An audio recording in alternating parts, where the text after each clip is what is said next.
Hi everyone, it's great to see you. Today is a work day. So the side yard has done beautifully, but we have a lot of plants that are sort of past their prime. A lot of the daylilies have finished blooming and there's just, the leaves that need to be trimmed back, the stalks that have died down. I have some giant weeds in here. So I thought I'd give you a little overview of how it looks before, and then I'm going to get to work and I'll show you what I've done after I finish. I am back the next day, so I ended up working outside for a number of hours, trimming things back, and I feel like it looks so much better. But you know how dirty garden work goes. I figured it was better to get cleaned up and then come out and talk to you about what I did after I was a little bit refreshed. So I found that pretty much all of the daylilies were past over here.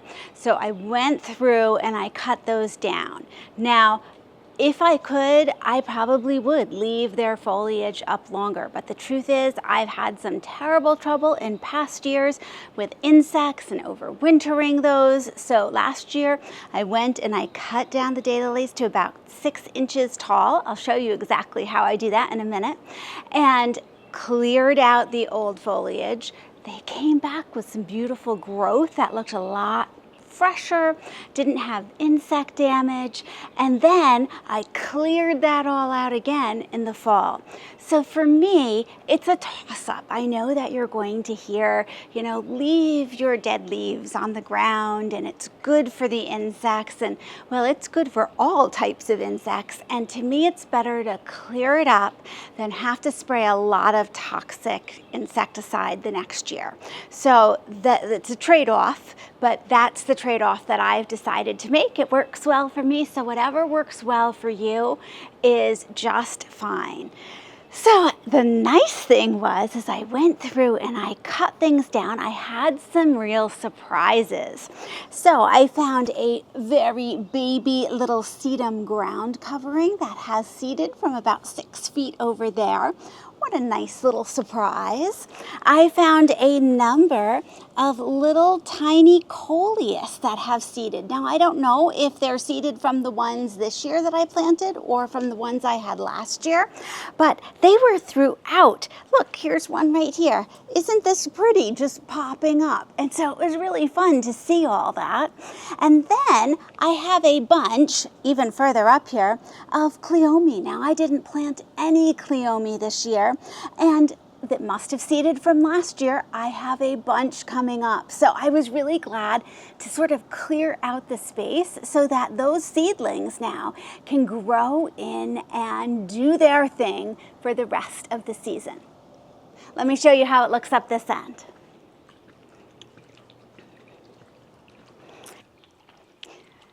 This area was probably the most overgrown, and it still doesn't look perfect, but at least I can get around and sort of decide what I want here. I cut back the irises, a lot of the daylilies, and oh, lo and behold, I have some annuals that I had planted in here. I have a number of things that the bunny, because I did see the bunny while I was out here, was eating, but that's okay.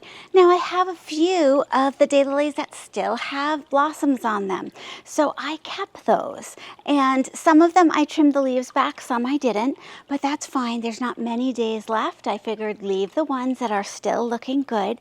This will also give my lemon coral sedum some space to spread out. I staked up berry white a little bit. I don't have a ton of blossoms on this panicle, but it seems happy here, and it frames the fountain really nicely. So you can tell that my beautiful Rose of Sharon has drooped over, and I'll have to tie that up, but that is okay. On this end of the path, I found a whole bunch of cleome growing behind here. That was really fun to see. I have a few more daylilies. Now these I decided to cut the leaves down and just leave the flowers that are giving a little bit more of a show here, which is really wonderful. And I debated yesterday, should I start deadheading my hydrangea? So I decided I'm going to save that for an upcoming video for you, because I do take off some of the blossoms that really start looking spent. And I'll show you how to do that probably next week. There was a great surprise right over here.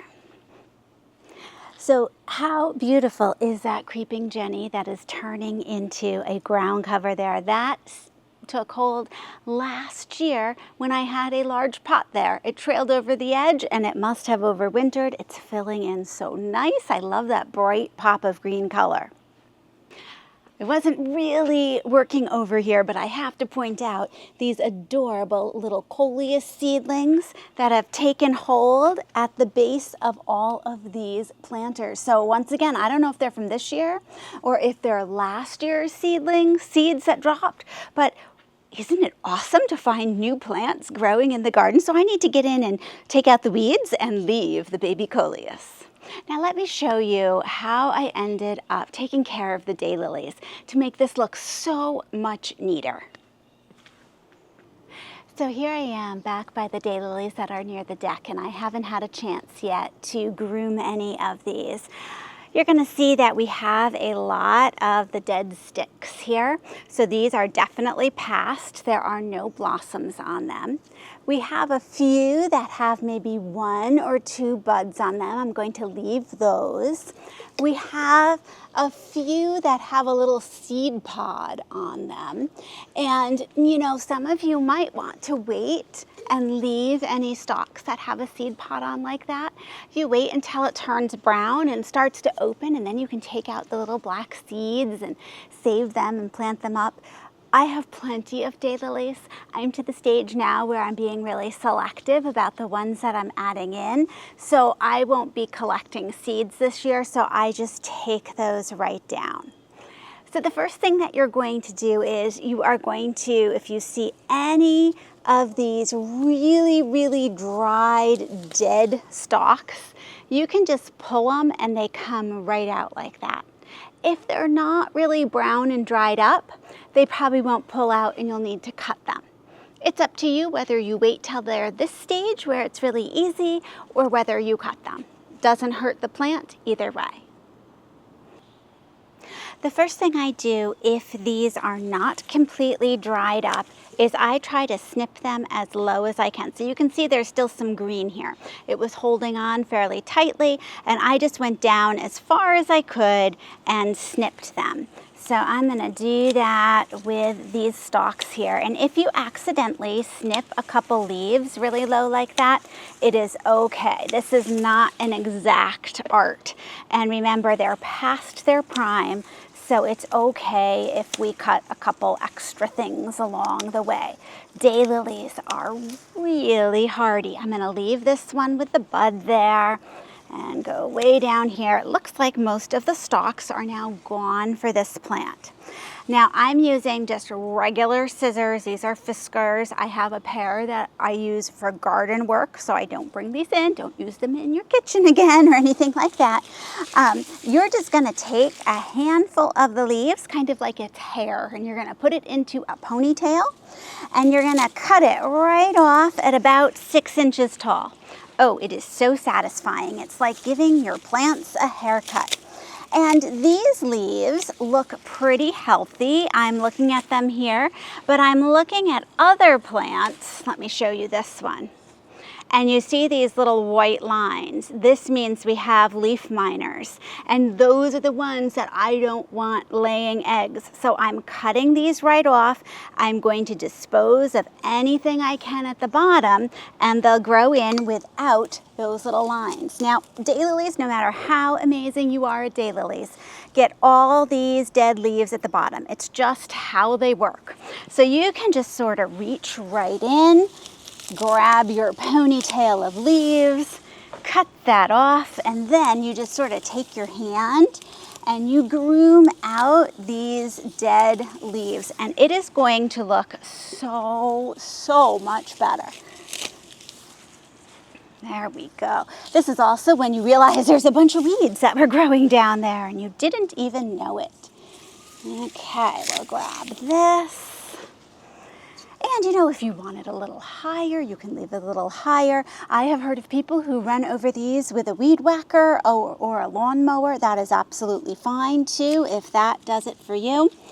It's entirely up to you. And like I said, I've had years that I haven't done this. So don't feel like you have to get out and do this. It's only if it suits your aesthetic and whether you feel in the mood to be out and cleaning. I love that sense of my garden is tidied up. I see what I have here. So this looks so much more manageable here, which is wonderful. Now, this is the time that I divide my daylilies. They are done blooming. We are zone 6A, so even if it says it's a reblooming type of daylily, they generally don't rebloom here. We don't have a long enough growing season. But if you're down south, maybe you're going to leave yours and get that second bloom, which would be wonderful. So up here, I know, okay, we're done blooming. It's a great time to divide them because I don't have to worry about where I chop them in half. If I were to divide this clump, I would dig it up. And just like I did my hosta, I'd take my sharp shovel and shoot right down the middle. And then you can plant them in 2 separate places. But you can see how much easier it is to see my clump now that all those leaves are out of the way. So for me, this works well. Some people say really wait until fall to divide them. I do not have a good enough memory to remember where the kinds were that I wanted to divide. So now is the time I remember how it looked. I have those pictures in my mind or on my camera or on the video camera that I can go, oh yeah, I wanted something there and I want to divide this particular clump. This is a good one. And go in and do it now while I can remember what I want to do. So you can tell that I have a big project in front of me now to trim back all of these daylilies, but it gives me hope when I see that the side yard came out so well. And if you decide to undertake this, let me know how it goes, what works for you, or if you have a different way of grooming up your daylilies after they have bloomed, let me know, because there are lots of ways to do really good gardening. And it's really important that we share what works for us and make sure you share your zone too, especially you who get those reblooming daylilies, you lucky, lucky people. Tell us all about it so we can think of how lovely it would be if we had another flush of daylilies. Thank you so much for joining me, and I'll see you in the next video.